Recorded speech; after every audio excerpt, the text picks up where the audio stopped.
Om Shanti. Good morning. साकार मुरली 1 मार्च 2023। बाबा का मीठा मीठा पत्र हम मीठे मीठे बच्चों के मीठे मंथन के लिए। मंथन शुरू करने से पहले सुख के सागर से बाबा की सुख भरी किरणों के नीचे बैठ जाते हैं और अनुभव करते हैं, मैं सुख स्वरूप आत्मा हूं, सुख के सागर की संतान हूं। आज मीठे बाबा ने कहा, मीठे बच्चे, बेहद ड्रामा के आदि मध्य अंत को समझना है। आदि मतलब शुरू, बीच का और अंत का। पूरे कल्प की बात बाबा कर रहे हैं। बाबा ने कहा, जो पास्ट हुआ वही अब प्रेजेंट होना है। अभी संगम युग प्रेजेंट है, फिर सतयुग आना है फ्यूचर बन करके। बहुत गुही बात बाबा ने कही। देखो, जो पास्ट हुआ था वो फिर प्रेजेंट होना, मतलब सतयुग था, अब वापस फिर से सतयुग आने वाला है, तो प्रेजेंट बन जाएगा कि नहीं बन जाएगा? आज का प्रश्न है, श्रीमत पर अपने आप को परफेक्ट बनाने की विधि कौन सी है? बाबा कहते हैं, अपने आप को परफेक्ट बनाने के लिए विचार सागर मंथन करो। कोई बाबा पॉइंट देता है ना, तो उस पॉइंट पर सोचो, ऐसा बाबा ने क्यों कहा होगा, किस लिए कहा होगा, कौन सा रीजन है। बाबा कहते हैं, अपने आप से बातें करो। किस तरह से बातें करो वो भी बाबा सिखाता है। बाबा, आप कितने मीठे हो, हम भी आप जैसा मीठा बनेंगे, हम भी आपके समान मास्टर ज्ञान सागर बन सबको ज्ञान देंगे, किसी से न नाराज होंगे, न किसी को नाराज करेंगे। हमारा स्वधर्म शांति है, इसलिए शांति में रहेंगे। तो ऐसी ऐसी बातें करो, है ना। अशरीर बनने का हम अभ्यास करेंगे।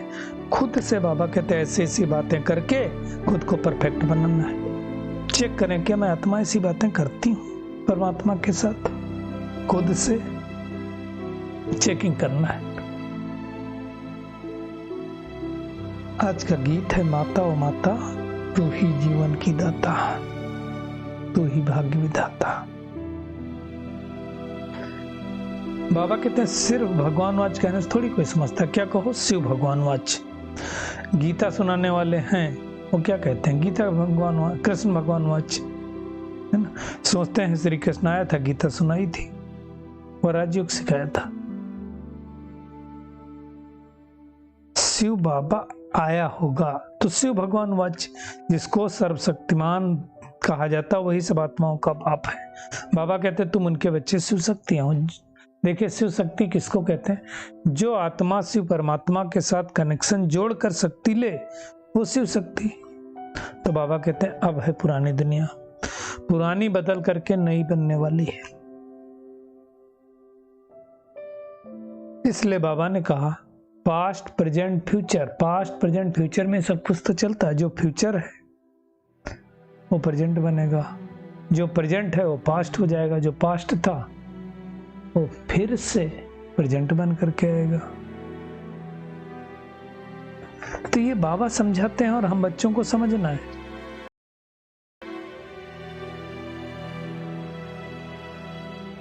दुनिया में हद के ड्रामा को तो सभी जाते हैं, बाबा आकर के हमें बेहद के ड्रामा का राज समझाता है। बाबा कहते हैं, कृष्ण को पतित पावन नहीं कहा जाता है। पतित पावन परम पिता परमात्मा है।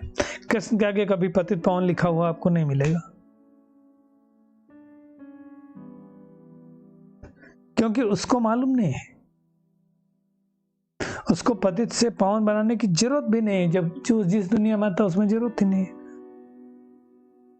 बाबा कहते हैं, अगर कोई मान लो, चलो 500-600 करोड़ आत्माएं हों और उसमें 100 करोड़ भी पावन बन जाए, तो भी तो पतित दुनिया ही कहेंगे ना, उसके माफिक क्या हुई। तो बाबा कहता है, तुम बच्चों को पावन बनाने के लिए सारी सृष्टि को पावन बनाता हूं। कितनी बड़ी बात बाबा ने कही है। इसलिए पतित पावन का अर्थ ही होता है विश्व को पावन बनाने वाला। शिव बाबा खुद कहता है मैं पतित से पावन बना रहा हूं, और तुमको ही पावन दुनिया का मालिक बनना, दूसरा कोई नहीं बनेगा। पतित दुनिया में एक भी पावन नहीं है, और पावन दुनिया में भी एक भी पतित नहीं मिलेगा। तो ऐसी नई दुनिया की स्थापना निराकार परमपिता परमात्मा करते हैं। कैसे करते हैं? ब्रह्मा तन में आकर के। भाई रथ तो जरूर चाहिए, बाबा कैसे बोलेगा? आत्मा को आर्गन मिलेगा तभी तो बोलेगा। सारी सृष्टि को पावन बनाना एक के हाथ में है। बाबा कहते हैं मनुष्य तो बहुत दुखी है, दुखी होते हैं इसलिए तो भक्त भगवान को बुलाते हैं। बाबा कहते हैं जैसे मुझे अंदर सृष्टि चक्र का ज्ञान है, मैं तुमको सिखलाने आया हूं, तो तुम्हारे अंदर भी होना चाहिए ज्ञान। बाबा कहते हैं कोई तो निमित्त बनते हैं, कोई तो सिखलाने वाला। बाबा सिखाता है, फिर बाबा के बच्चे दूसरों को सिखाते हैं। बाबा ने कहा मेरा नाम सिर्फ शिव है, ये नाम बदलता नहीं है। मैं भी स्टार मिसल हूं, तुम शालिग्राम भी स्टार मिसल हो। तुम्हारा 84 जन्मों में नाम बदलता रहता, पार्ट बदलता रहता है, मेरा तो एक ही नाम है, पुनर्जन्म में नहीं आता शिव बाबा। बाबा कहते हैं मनुष्य को सुख शांति देना ये परमात्मा ही का काम है, दूसरा कोई दे ही नहीं सकता। तो बाबा कहते हैं तुम्हें एक परमात्मा की महिमा करनी है और कोई की महिमा नहीं करनी है। बाबा ने समझाया, देखो लक्ष्मी नारायण का मंदिर में जड़ चित्र है, उसके आगे जाकर के मांगते हैं, यहाँ चैतन्य है।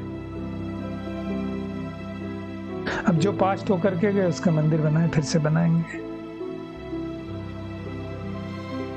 मनुष्य थोड़ी जानते हैं कि परमात्मा कहाँ रहता है। हम बच्चे जानते हैं कि वो परम धाम में रहता है, दूसरे किसी को मालूम नहीं ना। और वो परम धाम हमारा भी घर है, खाली परमात्मा का नहीं। वो तो खाली ब्रह्म तत्व को याद करते हैं बस, और ब्रह्म तत्व को याद करने से कोई विकर्म विनाश नहीं होता है।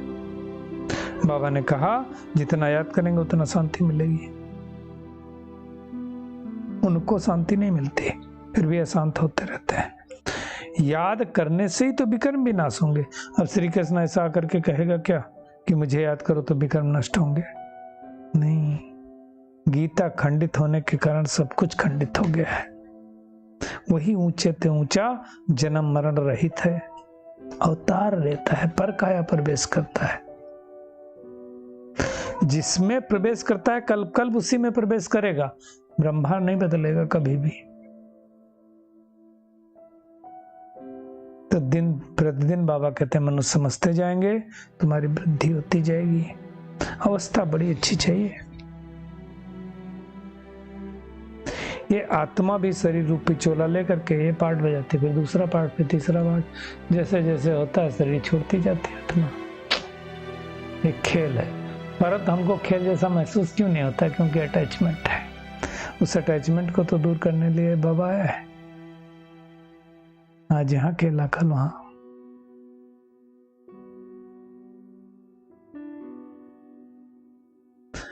आत्मा ही संस्कार लेकर के जाती है। दुनिया बोलती खाली आए थे खाली हाथ जाएंगे, लेकिन बाबा कहता है ऐसा नहीं होता है। न खाली आए थे न खाली जाएंगे। अपना भाग्य, संस्कार सब कुछ लेके आए थे और वही लेके जाएंगे। कोई ना कोई मान लो शरीर छोड़ भी दे बाबा का बच्चा, तो संस्कार लेके आत्मा जाएगी, फिर वहां जाकर के भी सर्विस करेगी। नॉलेज यहाँ लेके गई, इस नॉलेज का बाबा ने कहा विनाश नहीं हो सकता है। तो मुख्य काम है हमको अपने स्वधर्म में रहना है, अपने आप को अशरीरी आत्मा समझना है, चेक करना है मेरे अंदर कोई कमी कमजोरी तो नहीं है, कोई विकार तो नहीं है। कितने अनपरफेक्ट थे, बाबा हमको परफेक्ट बना रहे हैं। तो हमें चेक करना है कि हम परफेक्ट बने कि नहीं बने। गाते हैं मैं निर्गुण हारे में कोई गुण नहीं, लेकिन चेक करके उन गुणों को धारण करने की मेहनत करते हैं क्या, वो चेक करना है। बाबा ने कहा कल पहले जैसा सैपलिंग लगा था इस कल्प भी लगेगा। कल पहले वाले बच्चे ही आएंगे और धारणा करेंगे। ये सारी नॉलेज बाबा ने दी है। गुप्त भेष में आके देता इसलिए तो पता नहीं चलता। बाबा कहते तुम भी गुप्त भेष में सेवा करते हो। तो बाबा ने समझाया कि तुम हो सेल्वेशन आर्मी। सेल्वेशन आर्मी उसको कहा जाता है जो किसी के डूबे हुए बेड़े को पार लगाता है। तो बाबा भी हमको क्या करता है, माया रावण से हमने हमारा बेड़ा डुबो दिया था तो उसको पार लगा रहा है। रावण को सागर या नॉलेजफुल नहीं कहेंगे, प्यार का सागर नॉलेजफुल परमात्मा को ही कहेंगे। तो अब हम उस परमात्मा की श्रीमत पर चल रहे हैं। बाबा कहते हैं चेक करना मैं चल रहा हूं कि नहीं चल रहा हूं। बाबा कहते तुम ही ब्राह्मण बन करके यज्ञ की सेवा करते हो, तुमको राजयोग और ज्ञान सिखलाता हूं। अब इस समय प्रैक्टिकल में शिव बाबा ने रुद्र ज्ञान रचा हुआ है ना। जो पास्ट कभी हुआ था वो फिर अभी प्रेजेंट बना है। दुनिया में मनुष्य पास्ट को याद करते ना, और तुम प्रैक्टिकल अब बाबा कहते वर्षा ले रहे हो। तो संगम युग क्या हो गया इस समय, प्रेजेंट, और थोड़े दिन बाद सतयुग आएगा। और जिसका जड़ यादगार अब प्रेजेंट में है, दिलवाड़ा मंदिर। तो ये सब बातें बाबा ही समझाता है ना। तो बाबा कहते ऐसे ऐसे अपने आप से बातें करो, सुदर्शन चक्र घुमाओ। बातें करना मतलब हम कैसे थे सतयुग में, कैसे त्रेता में, कैसे द्वापर में पूजा हुई, वो सब घुमाना ही सुदर्शन चक्र है। बाबा कहते हैं तुम ही विश्व के मालिक थे, फिर से बनेंगे और चक्र में आएंगे। ये भगवान वाच लिखा हुआ, बाकी हम किसी को हमको निंदा करने की क्या हो सकता है। तो आज का होमवर्क क्या है, सृष्टि के आदि मध्य अंत के ड्रामा को अच्छी तरह समझना है, श्रीमत पर हर श्रेष्ठ कर्म करना है, सबके डूबे हुए बेड़े को पार लगाना है, वो भी श्रीमत पर, ऐसे नहीं सुदर्शन चक्र फिराते रहना है। रुद्रमाला में पास में बाबा के आने के लिए याद में रहना है, विचार सागर मंथन बार बार करते रहना है। आज का बाबा का वरदान है, ब्राह्मण जीवन में सदा आनंद व मनोरंजन का अनुभव करने वाले खुश नसीब हो। बाबा कहते हैं खुश नसीब बच्चे सदा खुशी के झूले में झूलते, ब्राह्मण जीवन में आनंद और मनोरंजन का अनुभव करते हैं। यह रस्सी का झूला सदा एक रस तब रहेगा जब याद और सेवा की दोनों रस्सियां टाइट होंगी। याद और सेवा का बैलेंस चाहिए। एक भी रस्सी ढीली होगी तो झूला ही ले डुलेगा, झूलने वाला गिरेगा। इसलिए बाबा ने कहा दोनों रस्सियां मजबूत हो तो मनोरंजन का अनुभव करते रहेंगे। सर्वशक्तिमान का साथ हो और खुशियों का झूला हो तो इस जैसी खुशनसीबी और क्या हो सकती है। भगवान साथी है फिर क्या है। स्लोगन है, सबके प्रति दया भाव और कृपा दृष्टि रखने वाले ही महान आत्मा है। तो हमें सबके प्रति शुभ भावना शुभकामना रखनी है। चलिए परमात्मा किरणों के नीचे बैठ जाते हैं और महसूस करते हैं कि मैं पद्मा पदम भाग्यशाली आत्मा, बहुत खुश नसीब आत्मा हूं। अनेक आत्माओं को खुशियों का आनंद दिलाने वाली सर्वशक्तिमान परमात्मा का परिचय दिलाने वाली कोटों में कोई आत्मा हूं। परमात्मा की श्रीमत पर चलकर खुद के और अनेकों के डूबे हुए बेड़े को पार लगाने वाली परमात्मा सहयोगी आत्मा हूं। शुक्रिया मीठे प्यारे बाप दादा, शुक्रिया आप सभी का इस मीठे मंथन के लिए।